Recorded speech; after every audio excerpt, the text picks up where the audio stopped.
बिस्मिल्लाहिर्रहमानिर्रहीम। अस्सलाम वालेकुम सामीन व नाज़रीन। मैं Iqbal Shah advocate Nizampur legal clinic में आपकी खिदमत में हाज़िर हूँ। क्लास नंबर 282 यानी 282 में एक नए टॉपिक के साथ। और आज का जो टॉपिक है वो वाकई में एक बर्निंग इशू पे है, और वो इशू आप सब जानते हैं आजकल जो है वो 26वीं आईनी तरमीम के हवाले से है। तो इसके बारे में जानते हैं कि इस मसवदे में कितने तरमीम हैं और इसका ताल्लुक ज़्यादातर किस चीज़ से। तो चलते हैं इस आइन को परखते हैं, जानते हैं, समझते हैं। तो इस तरमीम के तहत अब चीफ जस्टिस जो है वो चीफ जस्टिस सुप्रीम कोर्ट का जो तकर्रुर है वो सीनियरिटी की बुनियाद पर नहीं होगा। इससे पहले जो सीनियर तरीन जज होते थे वो चीफ जस्टिस बनते थे, लेकिन अब ऐसा नहीं होगा। अब क्या होगा, आला अदालत के सरबराह का तकर्रुर एक कमेटी करेगी। अब यह कमेटी जो है वो सीनियर तरीन 3 जजों में से किसी एक जज को चीफ जस्टिस के तकर्रुर की तजवीज़ दे सकेगी या दे सकती है। ये जो कमेटी है वो आला जो 3 जो सीनियर तरीन जजेस उसमें से उसका जो है तकर्रुर की तजवीज़ दे सकती है। और चीफ जस्टिस का तकर्रुर पे किस तरह होगा? चीफ जस्टिस का तकर्रुर खुसूसी पार्लिमानी कमेटी की सिफारिश पर किया जाएगा। और पार्लिमानी कमेटी सुप्रीम कोर्ट के 3 सीनियर तरीन जजों में से किसी एक को चीफ जस्टिस मुकर्रर करेगी। कमेटी की सिफारिश पर चीफ जस्टिस का नाम वज़ीर आज़म सदर को अरसाल करेंगे। कमेटी जो सिफारिश तजवीज़ देगी फिर वो वज़ीर आज़म को भेजेगी, वज़ीर आज़म फिर सदर को। किसी जज के इनकार की सूरत में अगले सीनियर तरीन जज का नाम ज़ेर गौर लाया जाएगा। अगर कोई जज इनकार करता है कि मैंने चीफ जस्टिस नहीं बनना है, तो उसके बाद जो सीनियर तरीन जज होगा वो चीफ जस्टिस बनेगा। इसके बाद जो है वो चीफ जस्टिस की तकर्रुर की कमेटी क्या है, वो किस तरह तश्कील दी जाएगी। वो इस तरह है कि चीफ जस्टिस के तकर्रुर के लिए 12 रुकनी खुसूसी पार्लिमानी कमेटी बनेगी। उसमें कौन कौन होंगे? इसमें जो है आईनी तरमीम की मंजूरी के बाद पहली मरतबा चीफ जस्टिस को रिटायरमेंट के 3 दिन कबल नाम भिजवाया जाएगा। और ये जो कमेटी है पार्लिमानी कमेटी सुप्रीम के 3 सीनियर तरीन जजों में से किसी एक को चीफ जस्टिस मुकर्रर करेगी। कमेटी की सिफारिश पर चीफ जस्टिस का नाम वज़ीर आज़म सदर को अरसाल करेंगे। किसी जज के इनकार की सूरत में अगले सीनियर तरीन जज का नाम ज़ेर गौर लाया जाएगा। चीफ जस्टिस की तकर्रुर के लिए 12 रुकनी खुसूसी पार्लिमानी कमेटी बनेगी। और आईनी तरमीम की मंजूरी के बाद पहली मरतबा चीफ जस्टिस की रिटायरमेंट के 3 दिन कबल नाम भिजवाया जाएगा।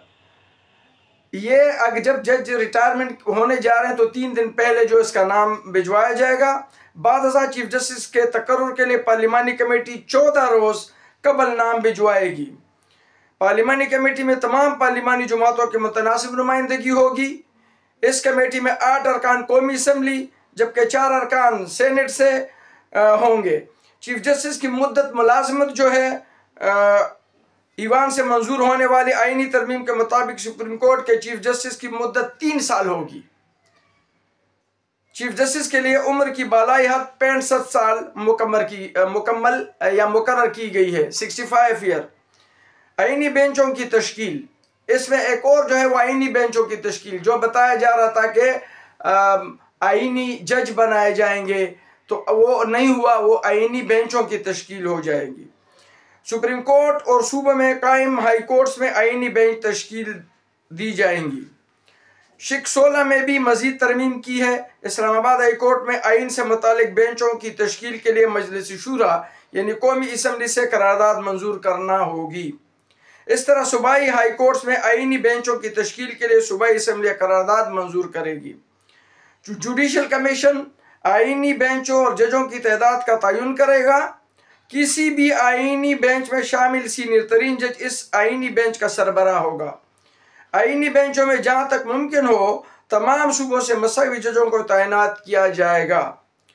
अस खुद नोटिस का इख्तियार जो पहले चीफ जस्टिस खुद लिया करेंगे उसमें भी तरमीम की गई है।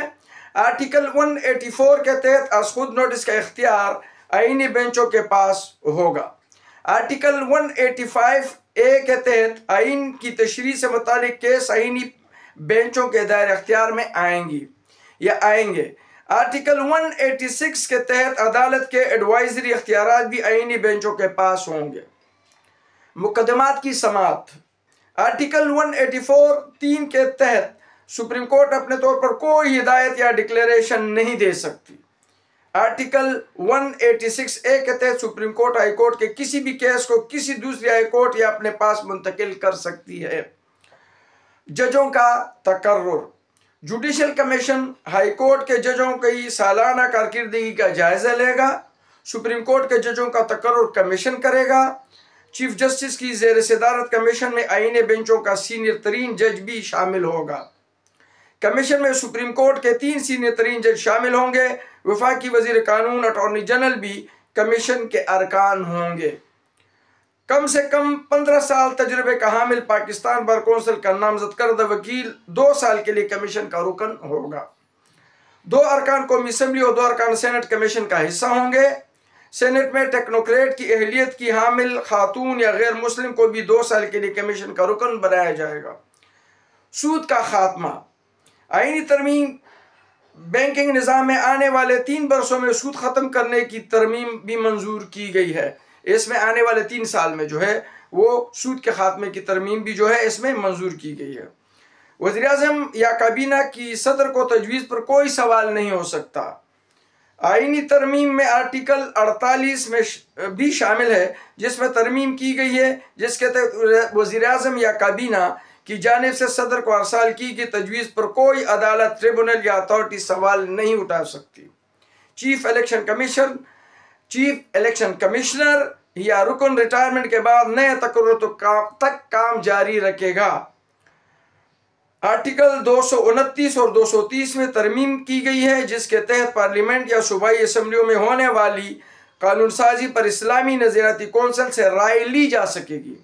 कोई भी मामला 25% अरकान की हिमायत से इस्लामी नज़रियाती कौंसिल को भिजवाया जा सकेगा। ये वो 22 मुसवदे में 22 तरमीम है जो मैंने आपके सामने गोशे गुजार किए। उम्मीद है कि आप इसको जब मज़ीद वीडियो देखेंगे तो आप इसको समझने के अहल होंगे। आज के लिए इतना ही, लेकिन जाते जाते मैं आपसे ये रिक्वेस्ट ज़रूर करूँगा कि अगर आप मेरे चैनल में नए हैं तो आप मेरे चैनल को लाइक करें, कमेंट्स करें, सब्सक्राइब करें और बेल आइकन को आप ज़रूर प्रेस किया करें ताकि मेरे आने वाली वीडियो आप तक पहुँचते रहें। आज के लिए इतना ही, इजाज़त चाहता हूँ। अल्लाह।